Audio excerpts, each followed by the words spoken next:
Perkenalkan, saya atas nama Angelia Jessica Leba dengan NIM 20030300024, mahasiswa Visi Prodi Sosiologi Undana semester 1 kelas A. Baik, pada kali ini saya akan mereview buku ke-13 mata kuliah pengantar sosiologi. Baik, saya akan menjelaskan. Di sini saya akan berpendapat bahwa kita harus mengembalikan individu sebagai kekuatan penting sejarah. Yang saya maksud dengan ini bukan kembali ke sejarah pria hebat atau wanita hebat sejarah. Dalam hal ini yang pasti, struktur sosial bisa dan kadang bisa memberi individu tertentu kekuatan luar biasa untuk membentuk masa depan. Tapi pertanyaan penjelas penting dalam kasus seperti itu bukanlah kualitas atau tindakan orang-orang itu semenarik mungkin. Sebaliknya, itu adalah kondisi di mana struktur sosial seperti itu muncul dan menjadi stabil. Pertanyaan sebenarnya, misalnya, bukan mengapa Elizabeth Tudor memilih untuk tidak menikah, tetapi melainkan bagaimana bisa terjadi bahwa ada struktur sosial di mana penolakannya untuk menikah dapat memiliki konsekuensi politik yang bertahan lama.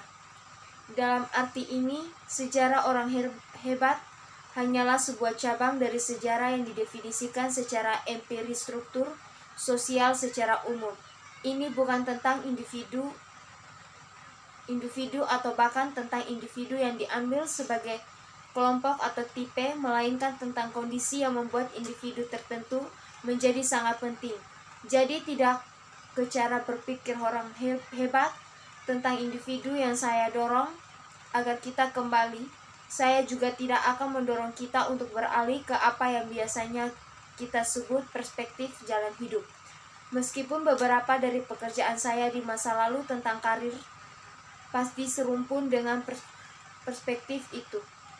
Setidaknya dalam istilah metodologis, dalam pendekatan kursus hidup, seperti diketahui, kami tidak mencari makna peristiwa dengan melihat ke seberang kasus, seperti yang kita lakukan dalam ilmu sosial berbasis variabel. Sebaliknya, kami melihat sepanjang kasus, menemukan arti dari peristiwa ini atau itu dengan hubungannya dengan terungkapnya dari pengalaman individu. Ini sama baik kita mengambil narasi, mendekati dan mempelajari cerita kehidupan individu dengan metode tekstual, atau mengambil pendekatan analitik dan mempelajari urutan berurutan dari beberapa variabel, nilai-nilai selama kursus hidup individu, menggunakan metode deret waktu, urutan analisis, atau pendekatan formal lainnya. Bagaimanapun, kami tertarik pengungkapan berurutan dari hasil kehidupan seseorang. Fokus yang relatif kuat pada hasil ini secara serius membatasi jalan hidup pendekatan. Proses sosial tidak membuahkan hasil, itu terus berjalan. Individu juga tidak memiliki hasil, kecuali hasil invarian yang kita harus semua berharap dalam jangka panjang. Jadi fokus analitik empiris, tentu saja kehidupan studi tentang hasil individu menciptakan masalah penting yang kami bisa lihat dengan melihat konsep karir, konsep kursus kehidupan, sentral bidang substantif saya sendiri, studi tentang pekerjaan dan pekerjaan. Dalam penelitian kami karir, kita sering melihat individu sebagai semacam batu tulis akhir di mana hasil dari proses sosial ditulis. Secara analitis, sebagian besar studi tentang karir mengandalkan dunia di mana kekuatan sosial yang besar mendorong individu-individu kecil menempatkan tanda yang berurutan pada pengalaman kerja individu, yang mana kemudian diambil sebagai ekspandum terakhir. Menerjemahkan pengandaian ini ke dalam bahasa yang lebih substantif, kita dapat mengatakan bahwa perubahan besar eksogen dalam teknologi, pembagian kerja, pasar, dan lembaga hukum mendikte pengalaman individu yang bekerja yang terperangkap di dalamnya. Tapi tentu saja individu yang mengalami berbagai hasil antara yang berbentuk karir mengambil tindakan sementara itu, sementara karir mereka masih dalam proses, dan tindakan ini merupakan hasil lebih lanjut dari pengalaman tersebut. Salah satu jalan keluar dari budaya analitis yang tersirat dalam pekerjaan hidup. Oleh karena itu, pendekatannya adalah untuk memusatkan perhatian kita pada hasil lebih lanjut tersebut. Itu interpretasi dan tindakan di mana pekerja datang untuk merespon, biasanya secara kolektif, kekuatan sosial yang lebih besar yang menekan mereka. Tentu saja ada sebuah literatur yang melakukan ini. Penyelidikan kami yang panjang dan berbeda tentang gerakan sosial di mana para pekerja menanggapi perubahan kapitalisme. Gerakan sosial inilah yang justru merupakan struktur sosial yang muncul di antara para pekerja untuk menanggapi tekanan individu yang ditempatkan pada mereka oleh struktur sosial kapitalis, dan memang berdasarkan aspek-aspek masyarakat umum, struktur yang berada di luar kendali kapitalis dengan apa yang kita sebut krisis. Namun seperti literatur, gerakan sosial literatur ini juga mengabaikan fakta sentral tentang individu. Fakta itulah yang akan saya sebut sebagai kesejarahan individu. Dan saya akan menegaskan bahwa historisitas individu ini adalah pusatnya kekuatan dalam menentukan sebagian besar proses sejarah. Singkatnya, saya akan menyatakan bahwa banyak sekali pengalaman yang dibawa individu pada waktunya, apa yang kita mungkin membayangkan dalam istilah demografis sebagai residu saat ini dari kelompok sebelumnya. Pengalaman adalah kekuatan sosial yang sangat besar. Kebanyakan individu tinggal di periode tertentu juga hidup dalam periode yang mendahulunya. Pendeknya, individu adalah pusat sejarah karena merekalah yang menjadi sumber utama hubungan sejarah dari masa lalu hingga saat ini.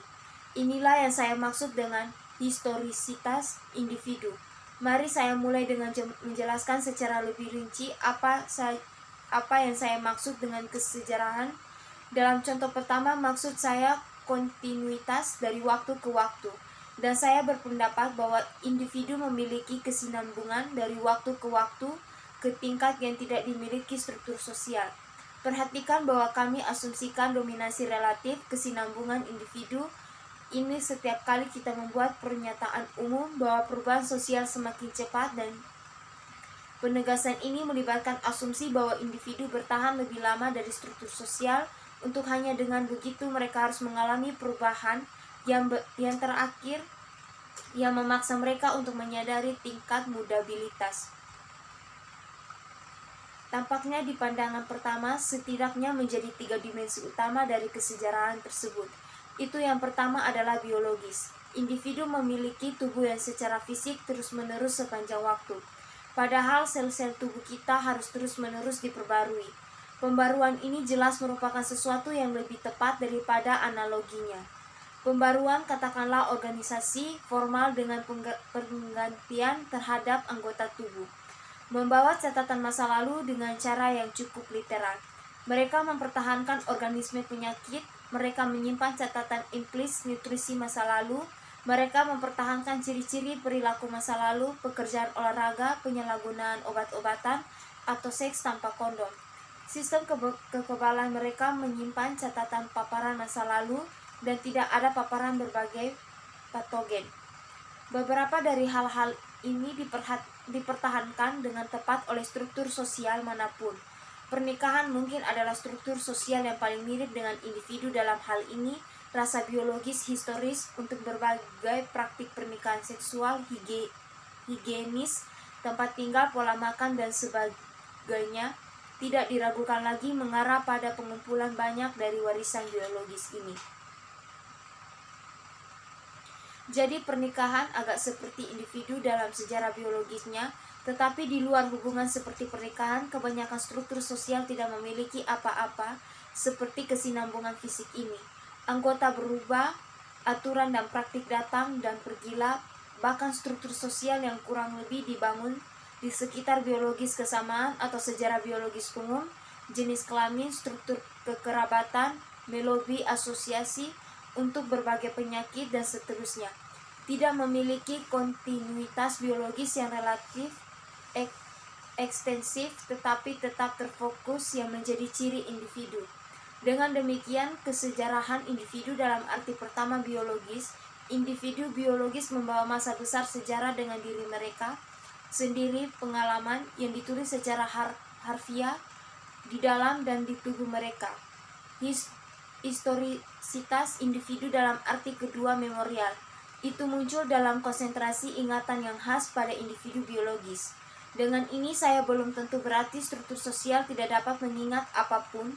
Saya tidak punya masalah dengan berpikir bahwa ingatan saya tentang pertemuan masa lalu dari sejarah ilmu sosial adalah kenangan organisasi dan juga milik saya. Apa perbedaannya adalah bahwa ingatan individu manusia terkonsentrasi pada mereka, namun demikian individu memorial itu kurang hening dibandingkan dengan diri memorial dari struktur sosial. Seperti yang baru saja saya katakan, sebagian kecil dan cukup besar dari total memori yang berkaitan dengan Andre Abbott ada di kepala saya. Sebaliknya, ingatan akan struktur sosial seperti SSHA cukup seragam tersebar di otak ribuan anggota dan mantan anggota dan pembaca jurnal kami. Pekerja di hotel tempat kami mengadakan acara tahunan rapat dan sebagainya. Bahkan eksekutif kita, petugas hanya memerintahkan sebagian kecil dari ingatan total dunia SSHA. Distribusi memori ini saya ulangi tidak berarti SSHA itu tidak memiliki memori. Justru sebaliknya, sebagai presiden organisasi menemukan setiap kali muncul beberapa masalah kebijakan yang melibatkan organisasi presiden, ada memori organisasi yang sangat luas, terkadang saling mendukung, terkadang saling bertentangan, terkadang lebih cerah, terkadang lebih redup, tetapi selalu didistribusikan ke banyak orang yang berbeda. Hal ini membuat dampak kontinuitas mereka jauh lebih besar. Orang mungkin mencatat bahwa memori organisasi tersebar luas juga dalam arti bahwa hal itu terkandung dalam kumpulan catatan yang tersebar luas.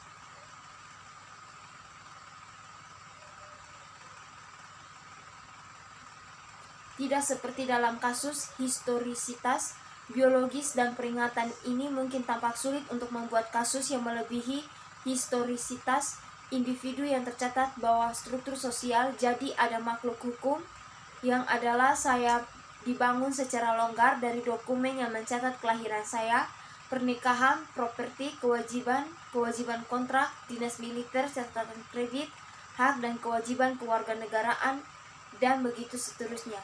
Badan hukum ini kira-kira setara dengan badan hukum perusahaan sifat manusia dalam berpikir prosesual. Dari ketiga jalur pengembangan potensi tersebut disebutkan pada bagian penutup bab sebelumnya. Yang paling mudah dikejar adalah masalah kesejarahan individu itu sendiri. Ini mencatat sejumlah kekuatan yang mendukung pemeliharaan kontinuitas di sepanjang garis keturunan individu. Fisik atau biologis objek, memori dan retensi rekaman yang disengaja, dan tampaknya cukup jelas bahwa kekuatan ini penting untuk memahami kontinuitas aktual. Waktu hal, kelompok sosial seperti pekerjaan atau kelas sosial atau kelompok etnis, tetapi sehubungan dengan individu, kami mungkin berpikir hanya ada sedikit perlu memperhitungkan kontinuitas tubuh menyediakan itu, apalagi terkait dengan tubuh dan lebih luas lagi dengan gagasan bahwa individu atom adalah unit utama dari proses sosial. Gagasan umum untuk ekonomi dan psikologi di antara ilmu sosial dan perilaku adalah gagasan yang adalah kualitas universal tertentu dari individu manusia sebagai makhluk konsep ini. Sifat manusia memang merupakan unsur penting dari beberapa pendekatan alternatif untuk prosesual yang kesemuanya menganggap bahwa kontinuitas individu dari waktu ke waktu menjadi non-problematik. Oleh karena itu, untuk pandangan prosesual yang dimulai dengan problematisasi kontinuitas itu, langkah pertama yang penting adalah mengatasinya konsep kodrat manusia. Menanyakan seperti apa konsep kodrat manusia, jelasnya kita harus mulai dari awal dengan mencirikan apa yang ada di masalah dalam percakapan yang kita miliki tentang masalah ini. Artinya, masalah pertama kami adalah istilah bisa menjadi kenyamanan nominalis belaka yang menunjukkan beberapa rangkaian hal yang didefinisikan secara relatif, dan karena itu secara definisi ada seperti dalam sifat manusia terdiri dari aspek orang yang sama bagi semua individu manusia. Manusia alam tidak bisa menjadi himpunan nol jelas karena kategori manusia ada. Tetapi fakta itu tidak menjamin bahwa konten himpunan benar-benar penting dalam menjelaskan kehidupan sosial yang sebenarnya dimaksud ketika menggunakan konsep sifat manusia dalam ilmu sosial. Kita semua punya 5 jari, tetapi ilmuwan sosial tidak menganggapnya sebagai bagian dari sifat manusia. Kita semua punya kesadaran, tetapi kesadaran biasanya tidak dianggap sebagai bagian dari manusia alam. Sifat manusia dalam pengertian modern digunakan untuk menunjukkan himpunan tertentu disposisi terhadap jenis tindakan tertentu daripada jenis tindakan lainnya tindakan. Sekian dan terima kasih.